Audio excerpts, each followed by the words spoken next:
and gentlemen, good afternoon. I hope that you have had enough time for your lunch and coffee and that you are ready for the final 2 blocks, which will be workshops. One of them will be about specific case studies from research, from industry, and the second one will be about research, development and education in the hydrogen area. The last block will not be preceded by a coffee break, but if you do need some coffee and refreshments, you feel free to take it outside, but I will be very glad if you can stay with us or on stream of E15 until the very end of the conference. We will not have a moderated discussion during these 2 final sessions. These will be blocks of presentations, but I would like to make some concluding remarks after each presentation and to give you questions after each presentation. Use the hashtag for Slido 4092216 and you can ask any questions to the speakers.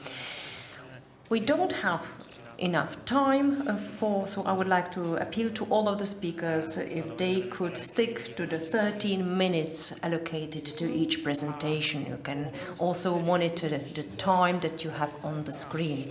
And the first speaker will be Josef Lexa, project manager from the company Devin. Josef, please come on stage. The mic and the clicker are ready for you.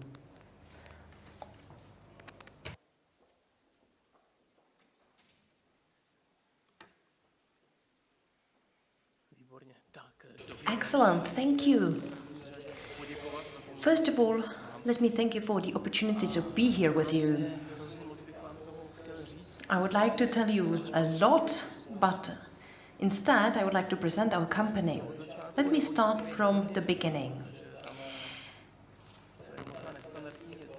What may not seem standard is that our company, which is purely Czech, it has only one owner, and it's full of developers.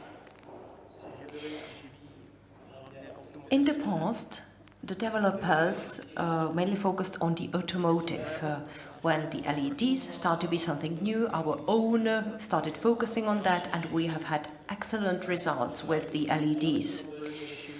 We also offered electromobility solutions, which were a kind of a bridge, because for one of the automotive companies we were doing the conversions to EVs. They have hybrid vehicles or electric vehicles, but what they are concerned about is when the cars stay located somewhere. So we need something smart that will ensure that the EV will be able to move again. We realized quite fast that taking a battery and going to search the vehicle actually reduces the capacity of the battery. But our owner went to the Nuclear Institute in Czech and he learned about hydrogen and its specific characteristics.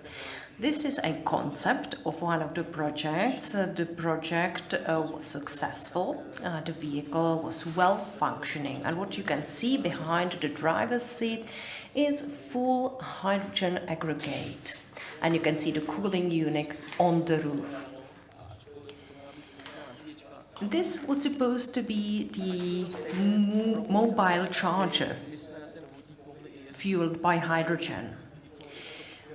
But my colleagues wanted to ensure that it would have a higher driving range than Mirai. So it can drive up to 2,000 kilometers. We gave this to the client.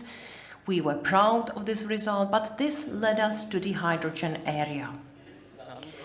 This is a product which is called H2 base. You may know it. It's a replacement of a diesel generator. What is nice about it is that it's not only a render. It works in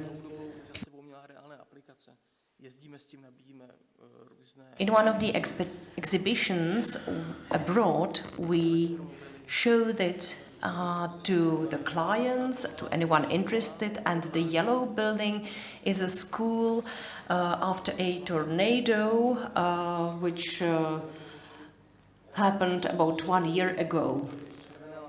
You can also see the red hydrogen bottles because we provided hydrogen to several households before the supplies were resumed. This is a stage at Rock for People to which we supplied hydrogen. We were also in Poland or in Ostrava. We attended festivals, and this is a well-functioning equipment that we rent. In Jablonec, we have the hydrogen-oriented branch, and the whole building runs on hydrogen for 2 weeks.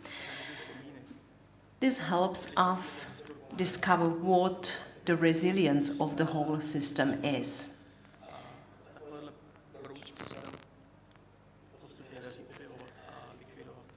So we try to ensure that the whole system will be resilient, well-functioning.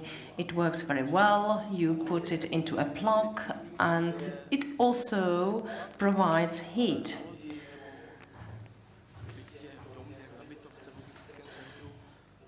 In a building, the heat ensures efficiency of the equipment. So this is our H2 base, and I've tried to be very brief.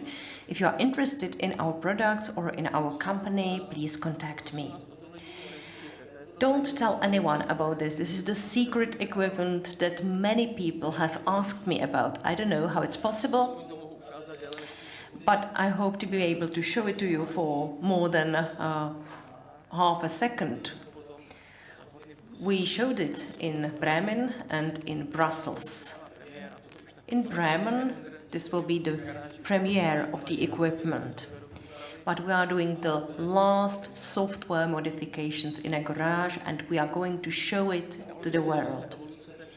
This is an evolution of the H2 base, but it will be running on wheels.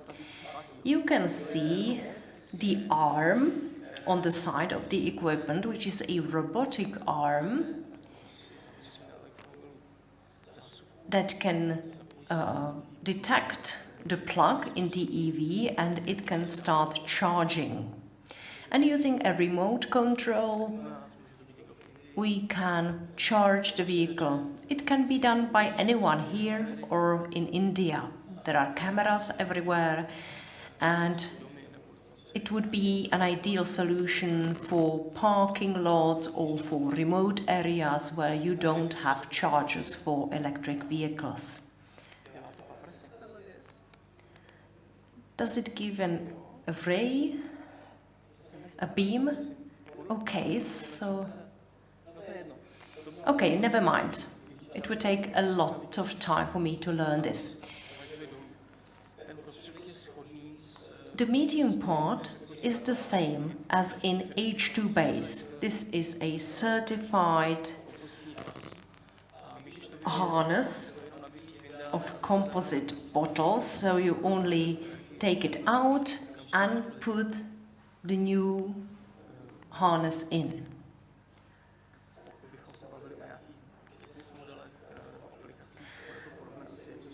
Business applications will be very similar to H2 base. We can rent this equipment, and we can also produce it for someone who orders this equipment.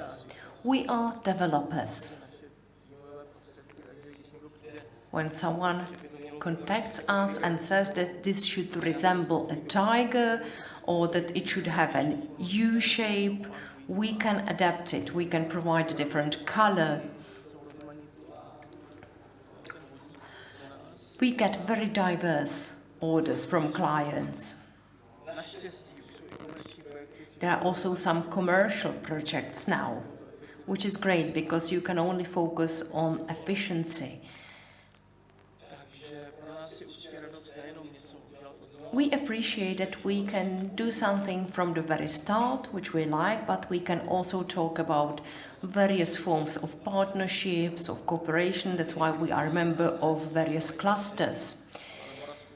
For example, Moravia Silesia seems to be the suitable region, so I think that we will have to make a phone call.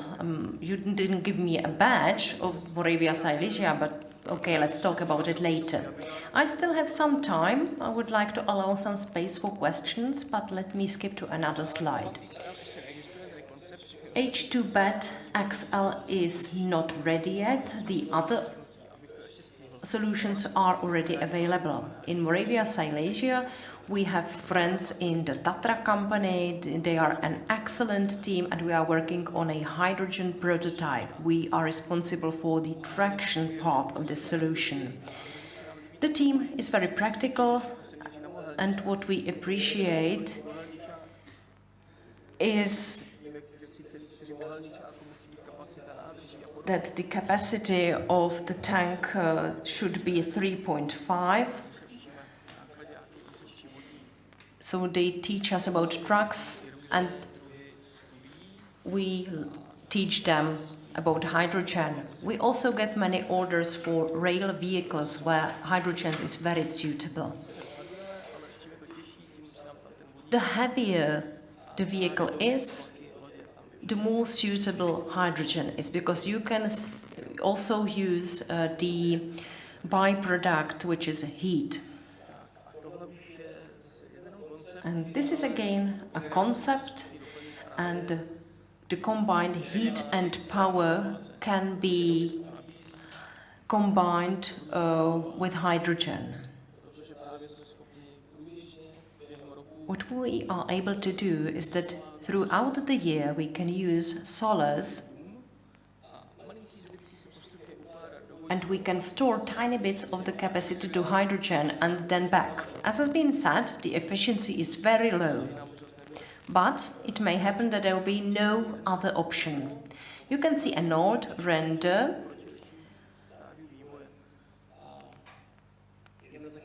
and one order has been placed for the transport container, which is made of composite bottles because of the weight. Let me conclude my presentation by saying that the combination of hydrogen and renewables has a specific position. We need to develop the infrastructure. It's still in its infancy, but when you have mobile refueling stations, that will be the medium step before Orlen implements their project in the Czech Republic. So this is our role. We also have an important role in inspiring others, in leading the dialogues with others, so that we all learn. This is the end of my presentation, and we have a space for your questions. Thank you very much. Thank you for your presentation. The question is, how close are your solutions of hydrogen management to getting to the market? Are you negotiating the possibility of support by green savings program? And do you have 350 bar in the mobile charger or the mobile filler? Well, it has 500 bars. There are several reasons for that, and maybe I will answer them later to the specific person who asked. But regarding the buildings, we have several studies. This does not really make sense just for one single house because of the costs. But when we have up to, well, 5 to 10 houses, it already is about zero. It's not more expensive, you don't save anything, but you reach the costs around zero. And regarding larger buildings complexes, it looks much more interesting. And based on legislation, I think the numbers are green to black. It is not suitable, this technology, for one family house, but 5 to 10 houses already make economic sense, and we are already discussing this with developers. Thank you, Pavel.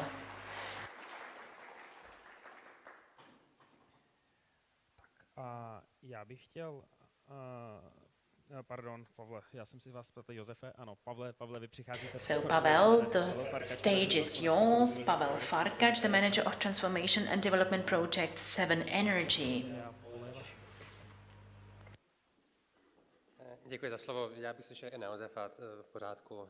Dobré odpoledne, dámy a pánové. Good afternoon, ladies and gentlemen. First of all, thank you, the organizers, for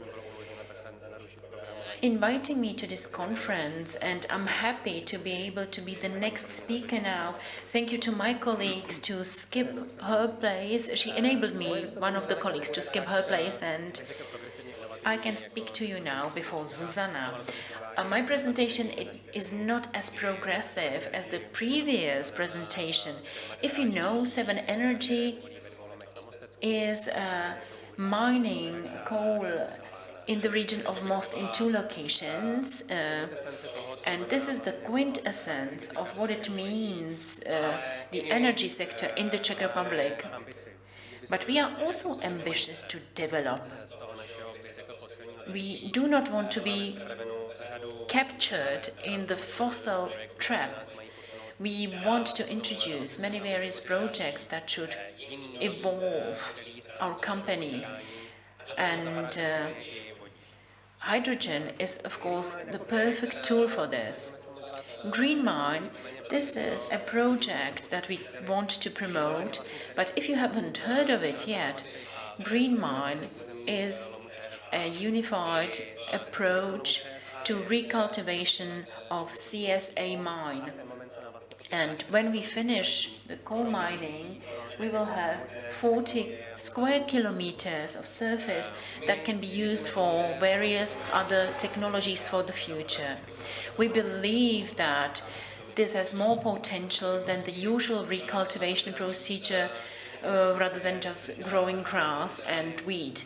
We think that this should be also seen in a sustainable way, and hydrogen could help us do that. Only very briefly, when you see the scheme on the slide, the costs to implement this scheme is 2 billion euro just for the developer part, and together with the energy equipment, we will add additional 2 billion to that, so it's going to double. And we would like to ask for partial support, and in the first stage we should be able to invest 3.5 billion Czech crowns until 2027. A part of the project Green Mine is a modern energetic park where we want to prepare 130 megawatt of FVE, and this should serve as an energy source to produce green hydrogen. We also want to launch an intelligent industrial zone, but until 2027 it's going to be just a preparation for further development that's going to take place here in the region. What is the core of my presentation? That's the use of hydrogen and how it is involved in the entire transformation project. You can see a mine where the extraction ended 7 years ago. That was an underground mine. But the location is not being used at all. And we are trying to create an economically rational story here related to this location that's going to bring back the people to this location and will even help to create employment. We know that there is enough surface here in this location to drive green power by an electrolyzer of 17.5 megawatt. But there are several options. We counted with 4 megawatt values up to 51 megawatt, and we have various scenarios according to those figures.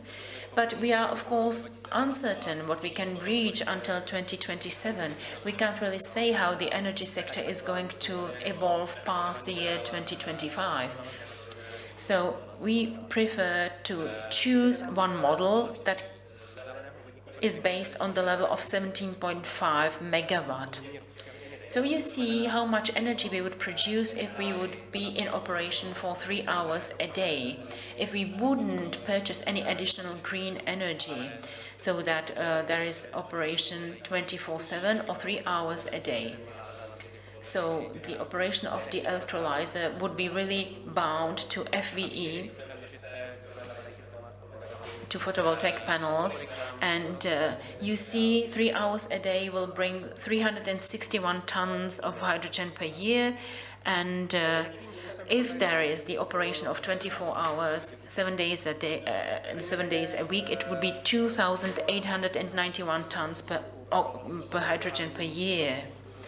How are we going to use green hydrogen? This is, for example, used in chemistry or metallurgic industry. And here you can see the great opportunity to replace gray hydrogen by green hydrogen.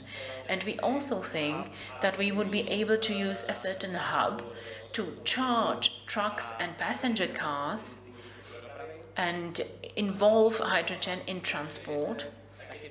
We do not really believe in use of green hydrogen as accumulation of energy. By transforming it backwards, back to energy, or electricity, I mean.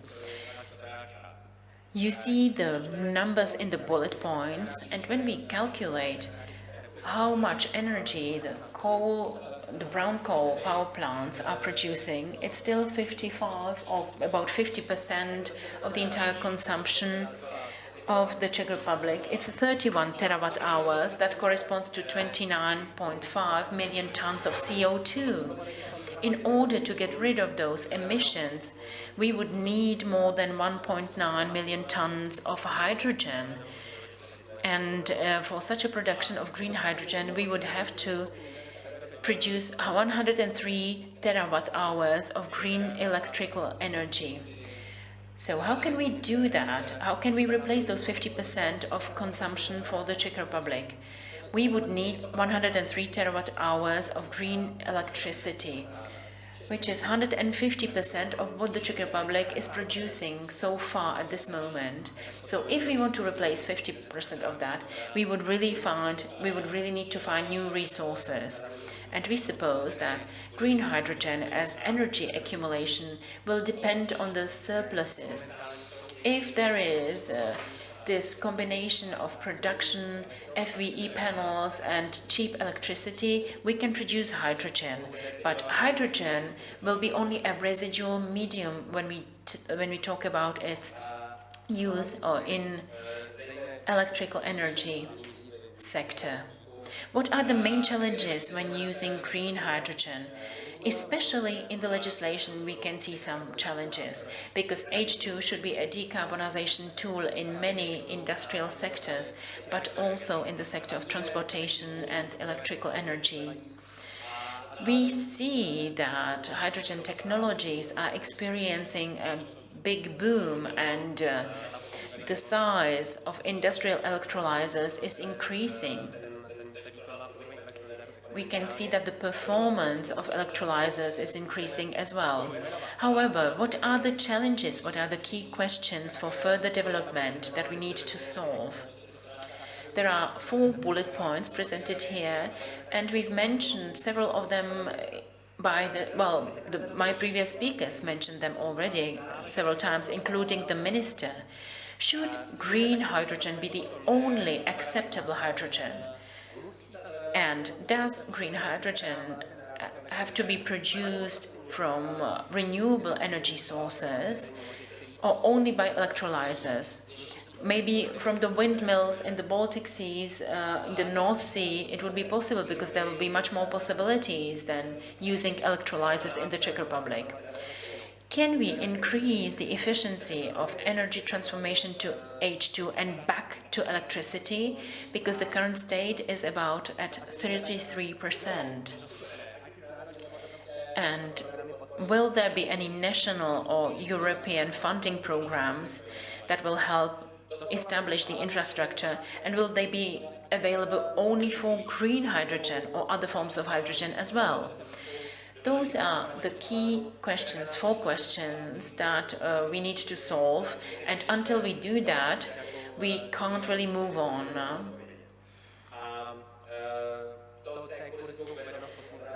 The last bullet point says that it's really essential for business in general whether the price of green energy for H2 production can be below the selling price of green H2.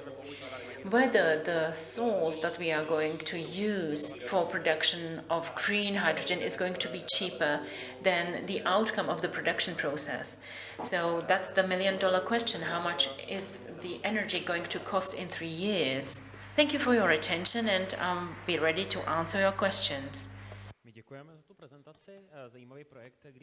Thanks for this presentation. That's an interesting project, the Green Mine. Let me, however, ask about utilization of hydrogen beyond Green Mine, for example, in transport, in passenger cars or trucks. For example, development of your own filling stations. Do you have these projects in the pipeline? Yes, exactly. We do have this in our pipeline. And we can be quite open in this forum because we can have many synergies in this area with the current partners, and we appreciate the dialogue that we have with them. As for development of refueling stations, I said this was one of the opportunities that is clear for me. We have defined the key area for development where the refueling stations should be, but we will probably not be the first mover that will build the refueling stations and wait for the customers.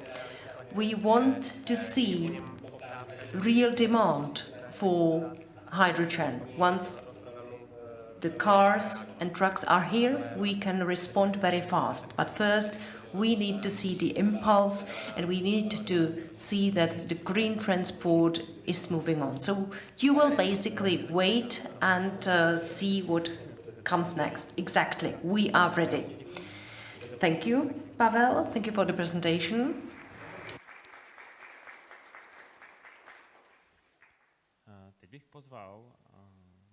Let me invite Mrs. Zuzana Janatová on stage. Zuzana comes from Air Products. She's the Business Development Manager. The floor is yours. Good afternoon. My name is Zuzana Janatová.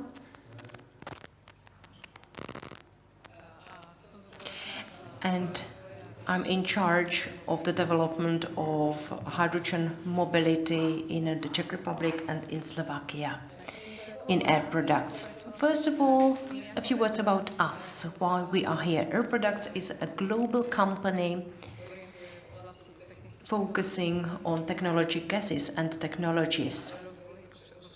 We focus on development in these areas, and one of them is hydrogen. We have about 60 years of experience in the hydrogen area, from manufacturing through distribution, storage, compression, up to the final use by the end customers. As for hydrogen production, we are the largest company. We produce 8,000 tons a day.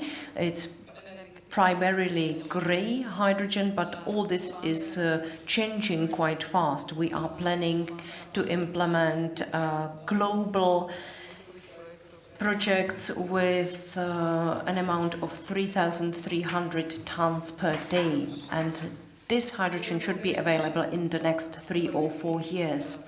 Let me be more specific. We have a project in Edmonton, in Canada, then in Louisiana. These are projects for blue hydrogen.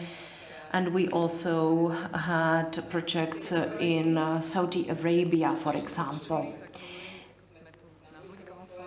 This is a hydrogen forum in Ústí nad Labem. Let me also mention some international projects. We see the issue from a global perspective.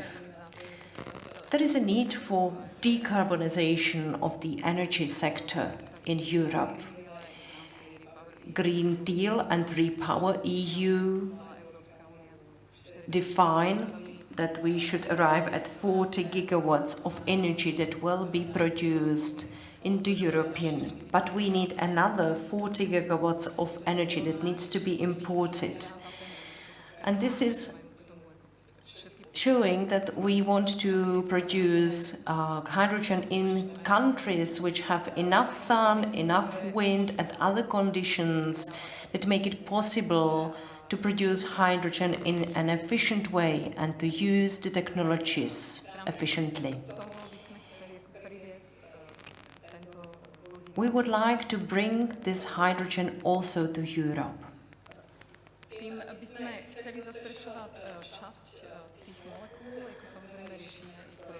Of course, we also focus on projects that we implement in local markets. Once that we have the molecules available, we can get them here to the Czech Republic. I don't have a special slide for this, but we have already signaled some projects for terminals in the UK, and there will be more terminals to come.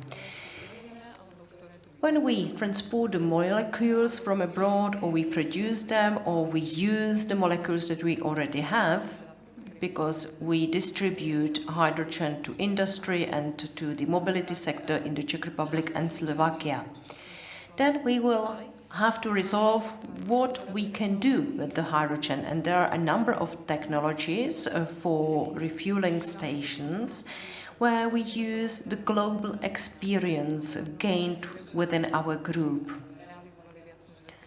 We implemented more than 250 hydrogen refueling stations in more than 20 countries. There are more than 50 patents that we submitted for refueling of hydrogen. So we want to use this practical experience to be able to develop the refueling station infrastructure. We want to provide reliable and large volume supplies of these fuels. If we have a look at the infrastructure that is supposed to be built, then how should this infrastructure look like? We suppose that it should look similar to what has proven to be efficient. That's the same that exists for diesel engines. You should have a certainty that there will be enough hydrogen for you to refuel. And then this is a type of solution that we want to supply to our end customers. I have already specified some global projects in the Czech Republic, Slovakia and Central Europe. We only have pilot projects because the infrastructure that you have for electric mobility is almost zero.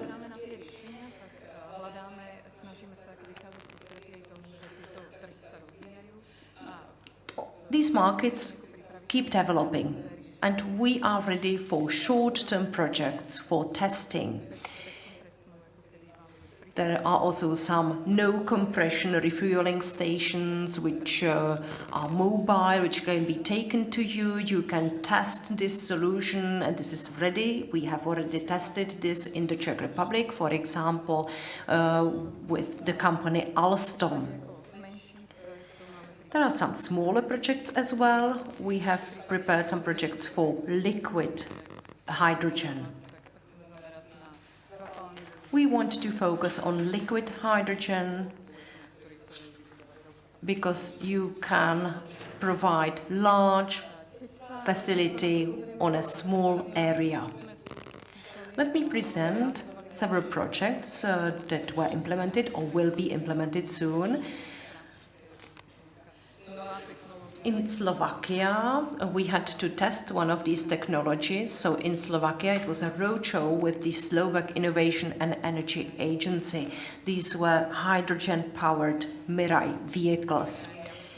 In Pekany, in Javorno, in PKN in Javorno, in Poland, we tested one of hydrogen-fueled buses. In the Czech Republic, we had the honor to cooperate with Alstom and to do large tasting. It was called Rail Show, where we presented this hydrogen train, which traveled through the Czech Republic, and my colleague from Alstom is present also. So if you have any questions, you can also address her. So this is a summary of what we do, and I would like to say that if we are to move forward, we need to stimulate the side of demand. If there is no motivation to use these vehicles, then of course we can prepare various projects focusing on hydrogen for hydrogen refueling stations. But if we don't have enough final consumers, we will not succeed.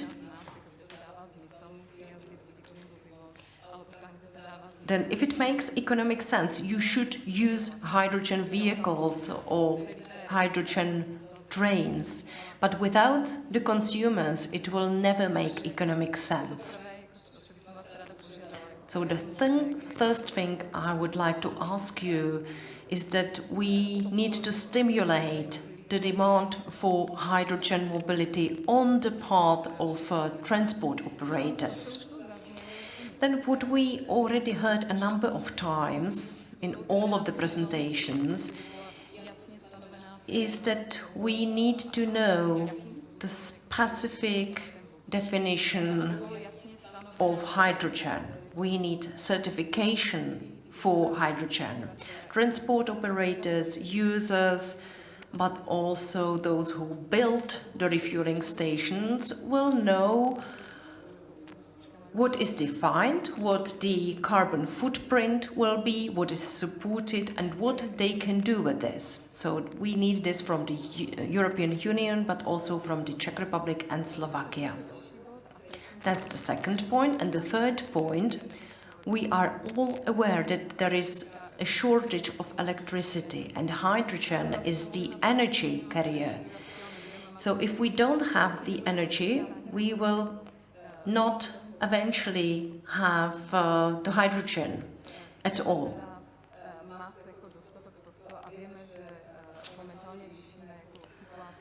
Currently, we are in a situation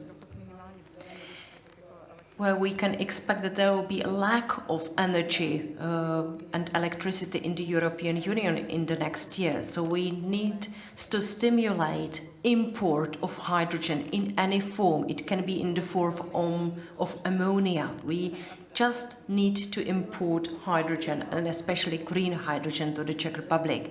These are the main points that I wanted to outline in my presentation. These are the points that are most important for our company. Thank you very much for your attention.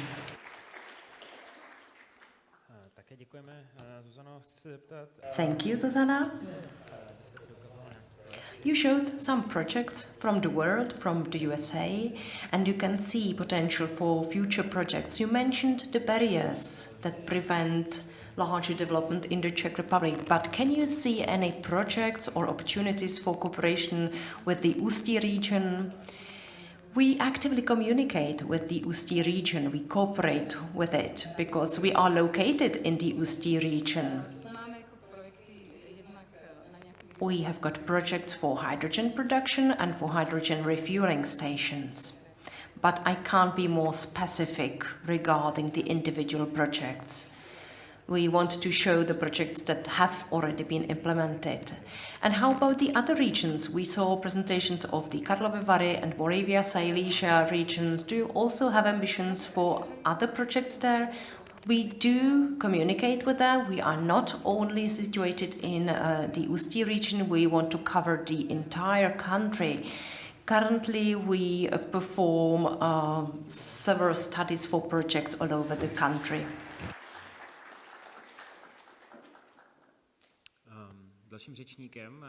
The next speaker is Aleš Laciok, Head of Research and Development of the Czech Group.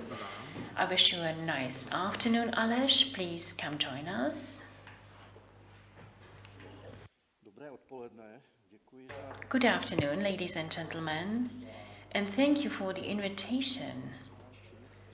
What should I do to show you my presentation?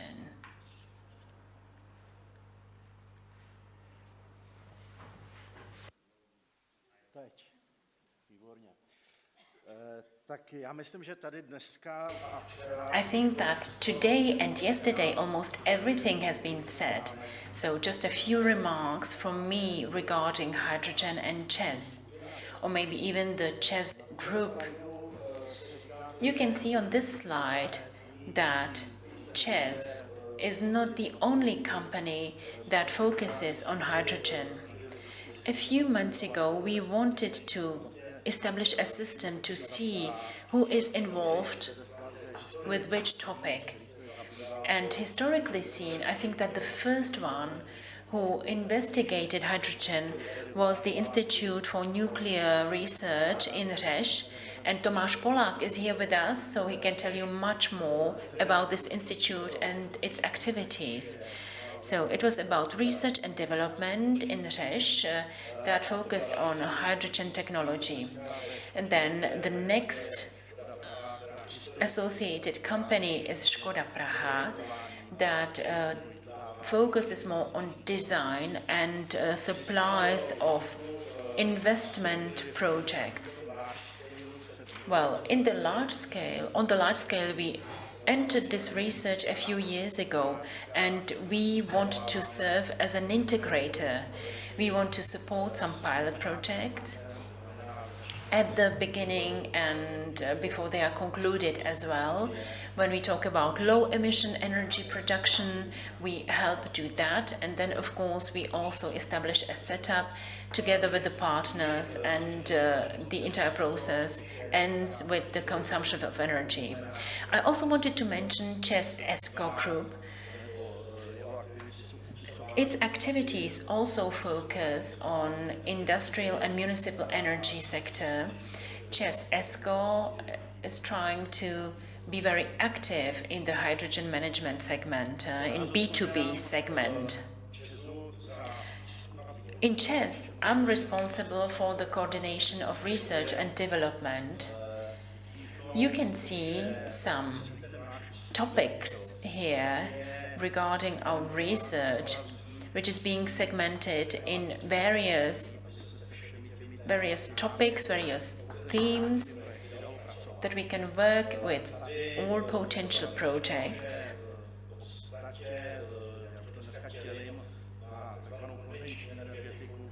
We divide the topics into conventional energy sector, which is the nuclear energy, for example, and power plants, coal power plants, etc. And then we have the new energy sector, as I call it, with renewable energy sources, alternative fuels, accumulation of energy, distribution of energy. Why am I making this division? When our institute was established in 2009, this area that you see here as 10, number 10, is energy accumulation, including hydrogen. At that time, in 2009, there were some eyebrows raised when people asked what I meant, because I already thought of electrochemical systems when talking about energy accumulation, and regarding hydrogen, there was almost nothing that was known at the moment. And I think at the time it was quite visionary, this idea that was included in this list. It doesn't mean that we made a huge projects or that we supported huge projects in the area of hydrogen at the time, but we were able to monitor and evaluate what was going on in the world.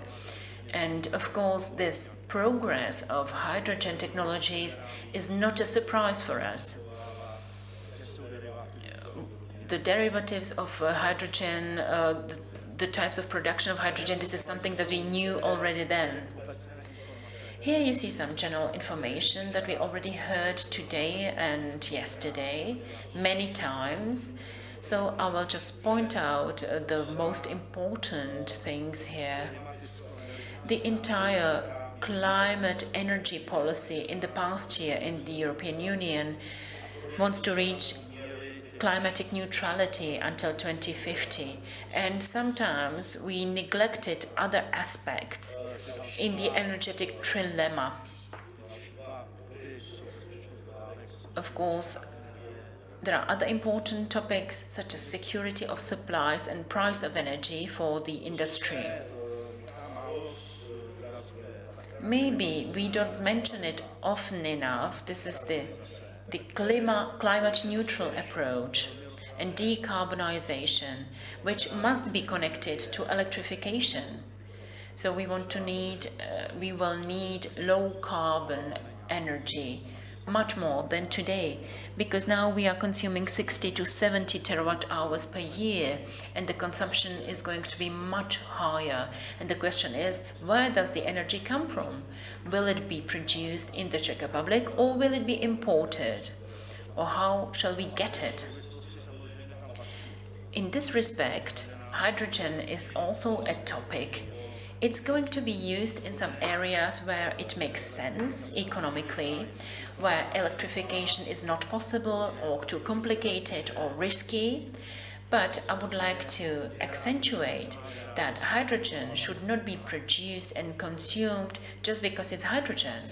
It should be produced and consumed because it should play the most important role in the process of decarbonization.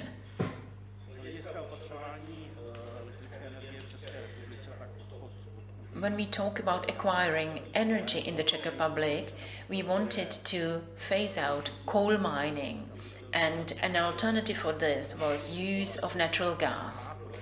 In our situation, if we want the transformation of heat production industry, it is very hard to imagine in the coming 10 to 20 years that we can get rid of natural gas completely. Maybe just a short note for you. If we take a look at the countries that reduced greenhouse emissions and greenhouse gases in the past year, it is Germany and USA. And we make this comparison of the two countries. United States really used natural gas quite a lot. And thanks to that, they were able to reduce greenhouse gas share. And I think we should not forget about natural gas. It is a very important medium. What is the potential of renewable energy sources in the Czech Republic? Historically seen, we have nuclear energy that's present here. We should not forget its role. Nuclear energy is an excellent source for the conditions in the Czech Republic, because there are some limitations for renewable energy sources, and nuclear energy can be a big part of energy security of our country. What are the possibilities of purchasing hydrogen or producing it? Well, we heard that Europe prefers green hydrogen, which is produced from renewable energy. Well, the question is what the sources of this hydrogen should be. It is clear that photovoltaics is going to be on the rise in the coming years, and quite important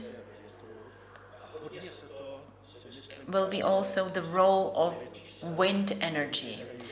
If we take a look at the figures regarding utilization or production of electrolyzers and compare FVE and wind energy, we think that there is a complementary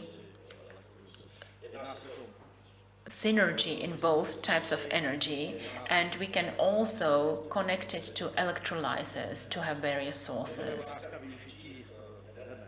The question of using nuclear energy is still here, using nuclear energy for hydrogen production. I'm going to mention that later as well.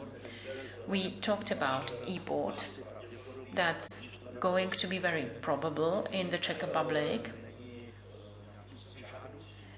And of course, it's not appropriate to replace one addiction or one dependence with another.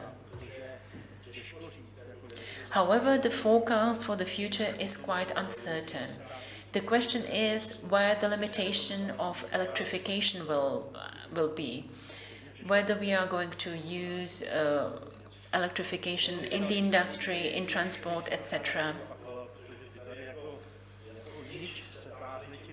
Well, many things in my presentation have been already mentioned several times today. This is the need of support of integral projects from the beginning to the very end.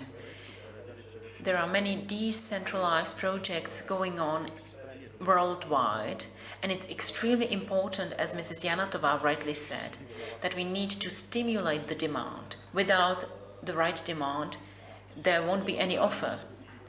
Then the next point is green and low carbon hydrogen, and then this so-called RFNBO.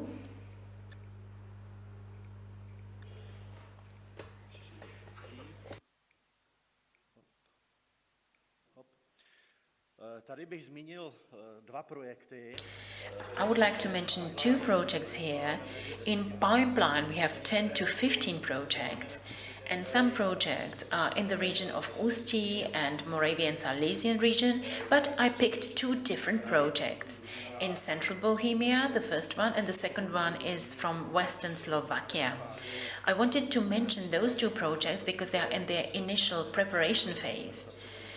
We are preparing the design and preparing for the building permit, and in the second project we are working on the technology.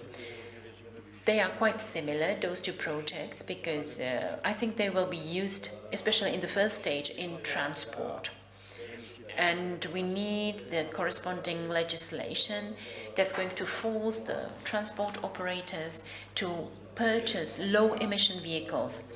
So, of course, it's electrolyzers, and Czech is the provider of energy and electrolyzers and refueling stations. In the first project, we have a wonderful situation where we're going to use energy from a water power plant. Well, not physically, but from the pseudo PPA source, from a PPA contract, which is really useful regarding the use of electrolyzer. In the Slovak project, we see something quite extraordinary. Except for use in transport, we are considering testing additional supporting services as well. Here you can see where we are involved, that we are a part of the memorandum of the Moravian Silesian region, and we signed the memorandum when establishing a cluster. And regarding nuclear energy, we are a part of the European Clean Hydrogen Alliance, and regarding now nuclear energy, there is this National Competence Center where we introduced initial analysis what it would mean to produce hydrogen from nuclear energy. And then we formulated something within Nuclear Europe, that's the former Foratom. And we have a working group set up here. And the last information that I wanted to mention in this context is the project called Nuclear Powered Hydrogen Cogeneration. This is a European project, and we participate in the advisory group. In the field of nuclear energy, we are still active to make it clear how much it's going to be useful in the future. Thank you.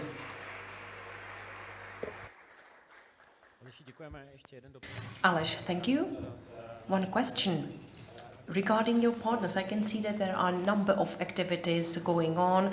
Even Czech runs quite a lot of projects, but if we look at the entirety of your projects, how successful are you in overcoming the barriers? Do you have any partners in this? How do you perceive these barriers? When I heard lobbying, it's not lobbying, I would say. With Mr. Mervar, the plenipotentiary, we are part of a discussion group which talks about implementation of the hydrogen strategy. We talk about space and potential for improvement. Many barriers were identified by the previous speakers also in the area of European legislation. European legislation can be very strict and it can prevent us from implementing something that Europe actually wants based on the rhetoric it uses. Okay, thank you.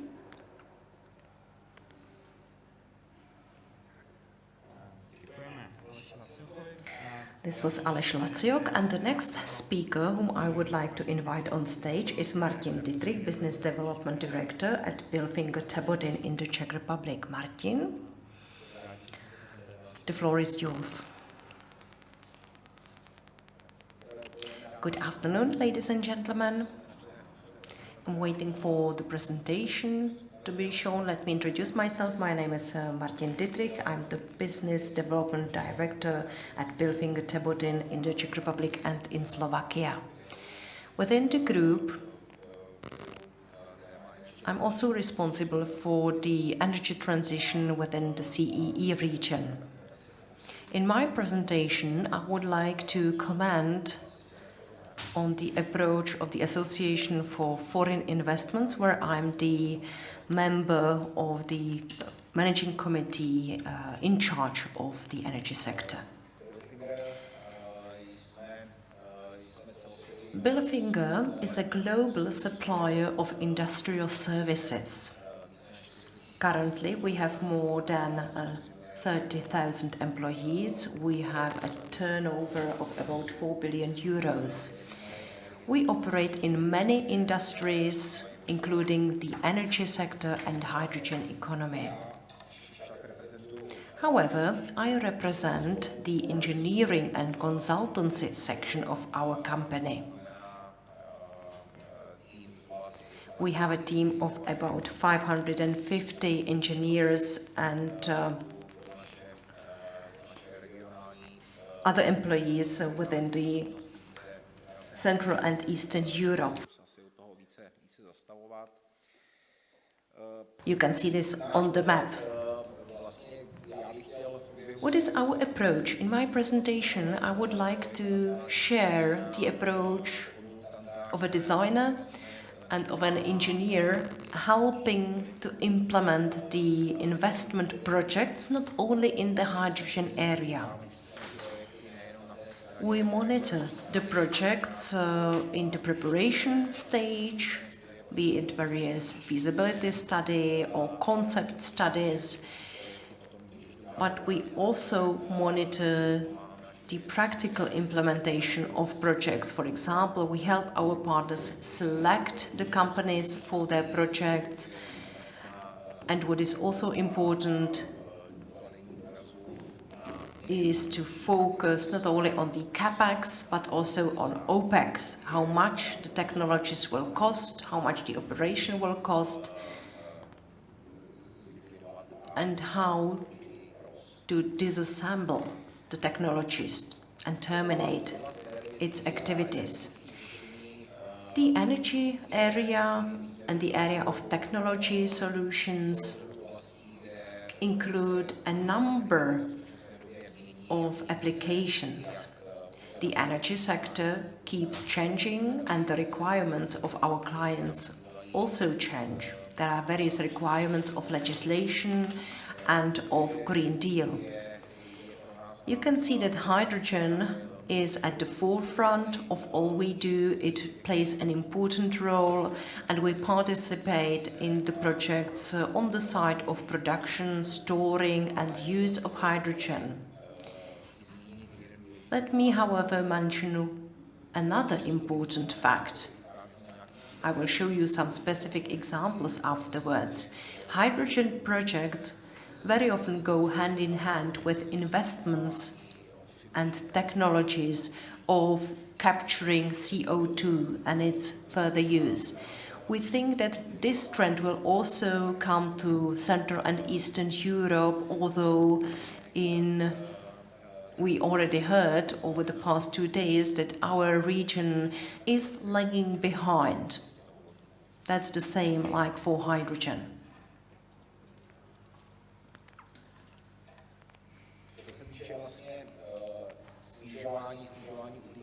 Reduction of the carbon footprint and the journey to carbon neutrality. We believe that the 3 main pillars on which our customers focus are transformation of the heating industry, the systems of storing energy. That's the first example from Germany. This was a project of building of a large accumulator of heat. The second example is something that we already mentioned. That's the facility for carbon capture and storage. This is a project from the Netherlands. We were the EPCM contractor for the largest industrial application for carbon capture and utilization. The plant capacity was 150,000 tons of CO2 per year. And the third example is one of the hydrogen projects. This case is from Austria. It's hydrogen production with a capacity of 1.3 tons per day. That's an electrolyzer of 3 megawatts. Furthermore, I would like to say that Bilfinger Tebodin participates in other European projects. For example, there is a program running since 2017 where we provide studies on the use and production of green hydrogen. This can be produced on floating islands in the North Sea, where we use wind energy. We can also see a significant progress of the technologies. There are 3 types of outputs. The smallest island gives 2.5 gigawatts. Then, according to the size, you can get up to 5 or 20 gigawatts, and about 30 organizations participate in this type of project. Over a period of 15 years, there should be 6 similar projects and applications. The second example is a gigawatt electrolyzer that we design currently. It should be placed in the Rotterdam port. This facility should produce green hydrogen and distribute it to industrial customers for industrial use. Another example can be cooperation with the company Uniper in Feldhagen in Germany. We have been an EPC contractor and we provided a facility for the production of green hydrogen.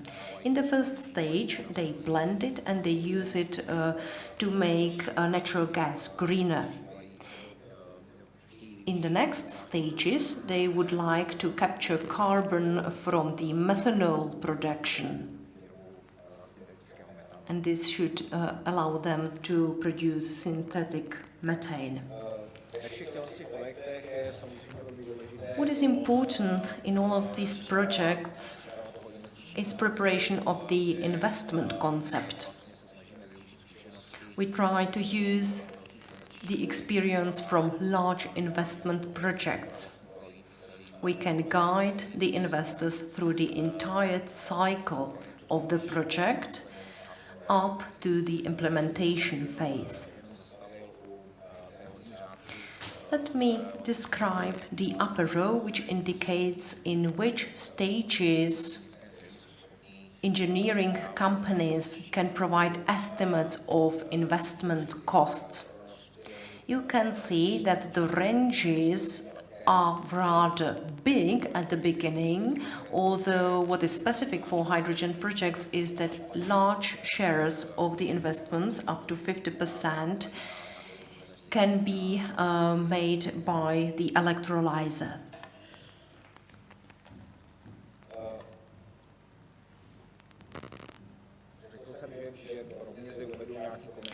I promised to provide a comment from the Association for Foreign Investments. Within AFI, we focused a lot on this topic because we expect that development of the hydrogen business and the entire value chain will bring foreign investments to the Czech Republic. We believe in this, and we hope that we will be able to change the unfavorable situation that we face currently. The Czech Republic lost many projects.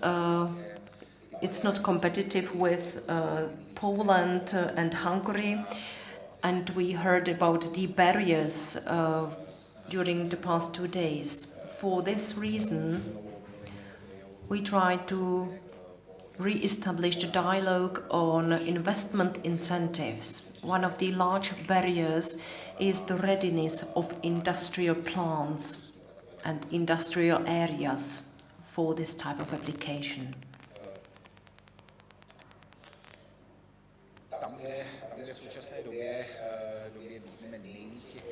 Well, we can see most projects currently. I've already mentioned some of them, but let me mention the gas industry. Both the Czech Republic and Slovakia have a number of gas organizations or gas companies which consider greening of the natural gas, and they need to make the infrastructure ready for transportation of hydrogen, either 100% hydrogen or a blend with natural gas. What we can do, which is a service provided by our colleagues in Western Europe, is to help with the design of such facilities and help with the planning and operation and maintenance of these facilities. These are standard services that we provide to our industrial clients.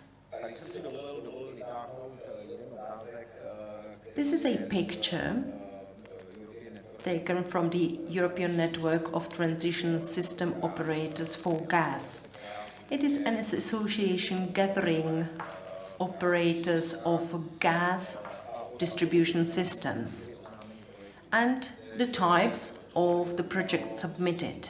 We heard that Central and Eastern Europe lag behind the West.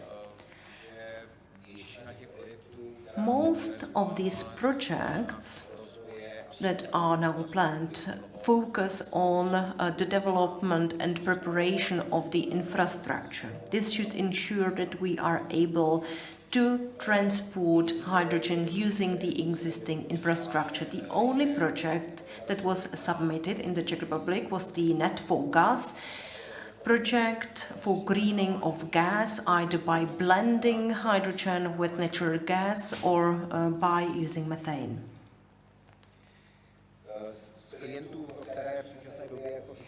Who are the clients whom we help with hydrogen? There are quite a lot of them. Let me just focus on the Czech projects.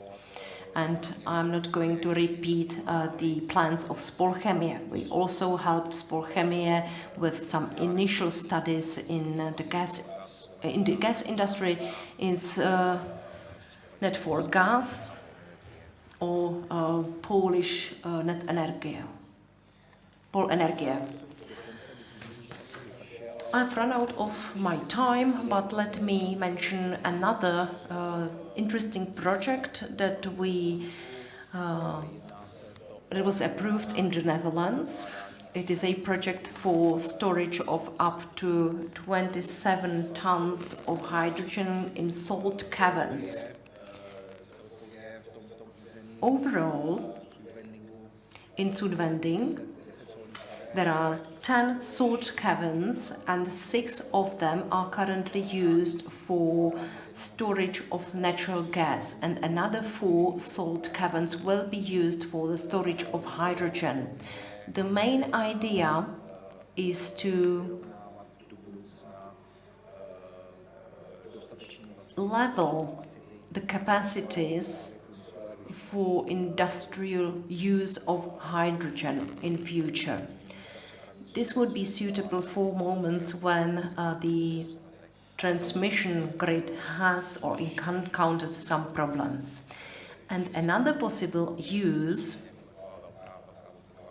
is to use it as a large hydrogen battery. Thank you for your attention, and by way of conclusion, I would like to invite you on the 11th to 13th October to Rotterdam to the Hydrogen Congress. We will have a stand there, so we as Bilfinger will have our own stand there, and we will be ready to address any of your questions. Thank you.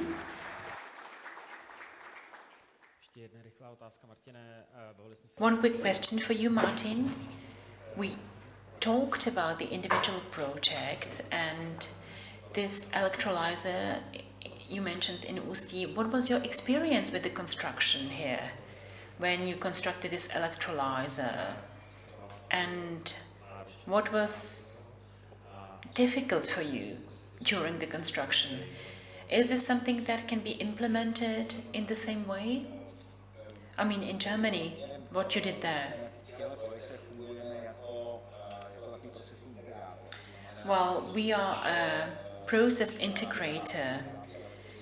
When we talk about supply of electrolyzers, at this moment we are cooperating with 10 companies, with 10 producers of alkalic and PEN electrolyzers both.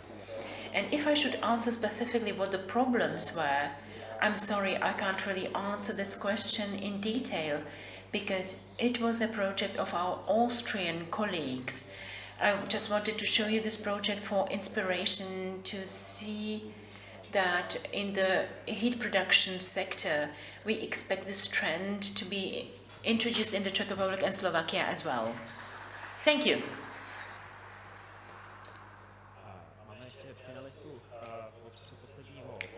We still have the final speaker of the last but one block. This is Vladislav Smrš, Business Development Manager of Cylinders Holding. Good afternoon, ladies and gentlemen. My task is very difficult. I just hope that you're not going to fall asleep during my presentation. I come from the region of Ústí, but I live in Prague in the meantime. And I heard from a colleague today, oh, you are already from Ostrava now. So, because I'm almost from Ostrava, I wanted to ask you, hey, what are you talking about? Hydrogen does not have any color. There is no pink or green or gray color, forget that. It doesn't have any color at all, it's transparent.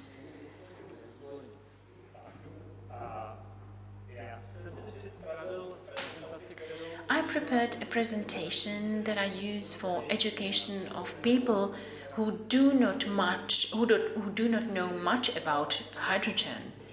So I'm going to skip several slides that you are all aware of. Well, of course, transparent hydrogen, that's clear, but the question is whether hydrogen is purified or not. And the color is not really as important. We can use hydrogen in chemical production, for example, in steel industry as well. We can use it as a substitution of natural gas or for blending with natural gas. We can use it as a battery for electromobility, as something that can produce energy. But I wanted to mention this purity. We do not really have to deal with the level of purity in chemical production or steel industry. We don't really have to have a very clean hydrogen, pure hydrogen. in substituting natural gas. However, for batteries, for hydrogen and hydrogen vehicles and electromobility and trains, we really need to have clean hydrogen, as well as for grid balancing. It is necessary as well. Why am I mentioning this? When I produce hydrogen and I need to transport it to a chemistry plant, we really need to use piping, and it has to be transported in a compressed form. So for the blending of natural gas and hydrogen, it's the same story. But now we are getting to the fuel cells and refueling stations for hydrogen vehicles or trains. And here in this case, there are not many methods left. We can't really use the piping because I can't provide the cleanliness of the hydrogen. It's not going to be purified when it's compressed. And the same goes for electricity production. So when I produce a super clean hydrogen from an electrolyzer that has a value of 10 to 12 euros at the refueling station, and I just put it in a pipeline and I blended it with natural gas, all of a sudden from 10 euros you will get only a hydrogen of the value of 1 to 3 euros. According to the current price in the Czech Republic, CNG costs 3 euros in the Czech Republic, and hydrogen costs 12 euros in Germany. So you can really count the difference for yourself. How shall we get hydrogen to a refueling station? Either in compressed bottles or in big containers, and I refuel or I compress the hydrogen in the tanks and put them in a vehicle. And of course I need this very pure hydrogen, super pure hydrogen, 99.999%. When we have this backbone in Europe, the question is whether we can promise that our hydrogen is going to be pure enough. But I understand there is no other solution to this.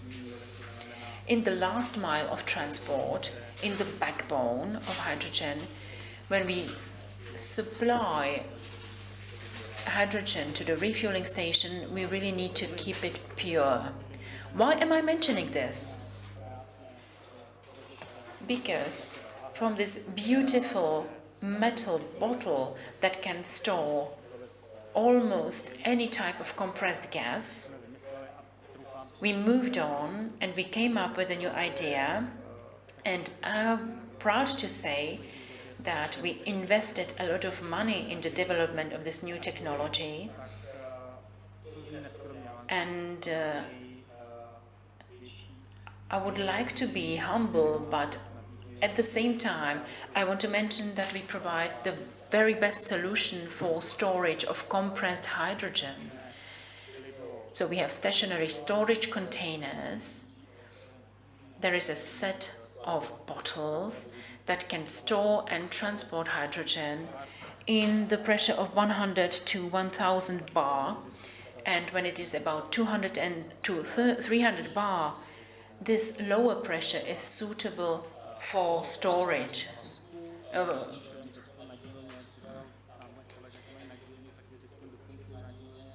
We are just finishing this type of container in our workshop.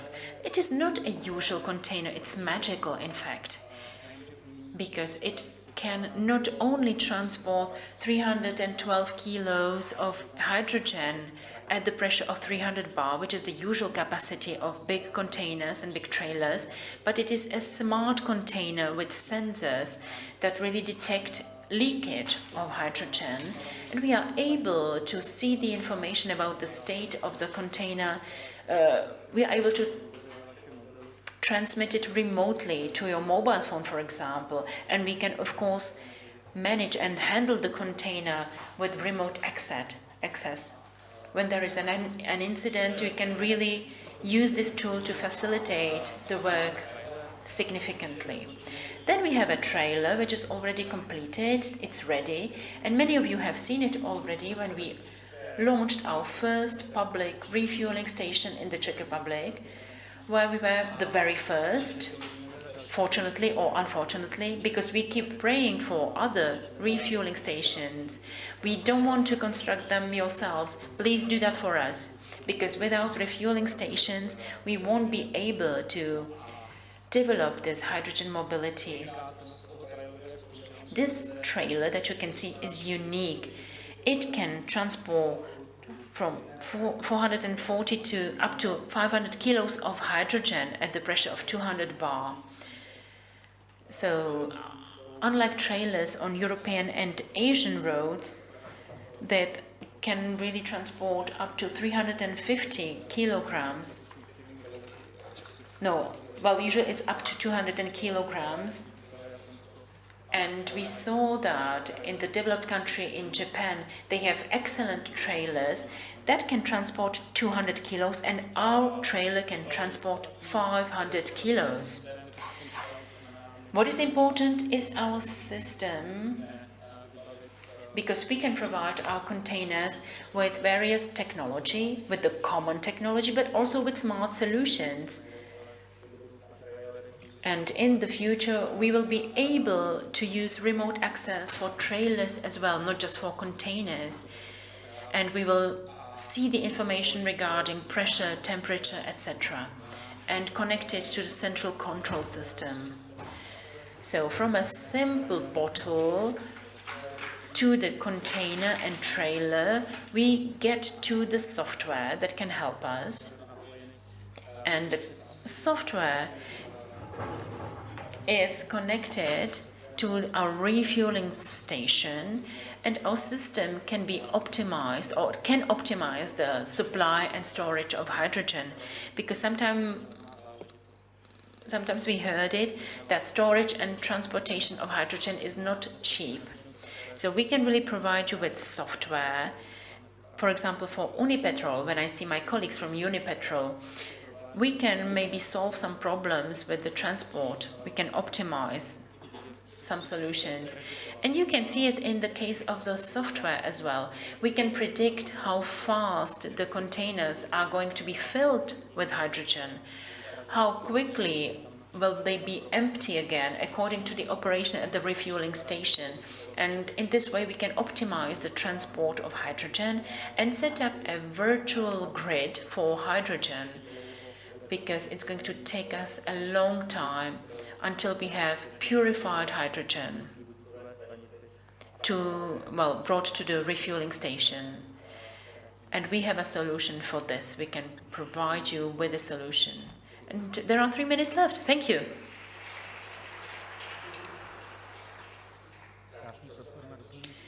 So we have enough room for additional questions. I saw an article, Mr. Světlík mentioned that as well, that costs for energy and are enormous in your company. You are trying to save gas, but you are also considering introducing hydrogen technologies in your company. So how does it look like?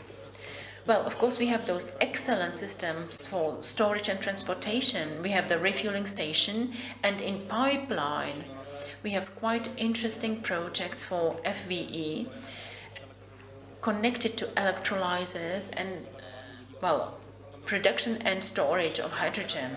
We wanted to try it out ourselves. We were the company that produced those systems, but we want to try those systems in our company as well. And when is that due? Well, it depends on how fast we can get the subsidy from the state fund for environment, and I think next year we should have it already. And can we save a lot with those new technologies? Of course, there are some programs for energy savings. This is very important for many of us. And of course, we heat less and we switch off the light when we can in our buildings. But there are, of course, other projects apart from the photovoltaics. But I think it's too soon to mention them. Those are things that will be very soon on the market. Thank you very much.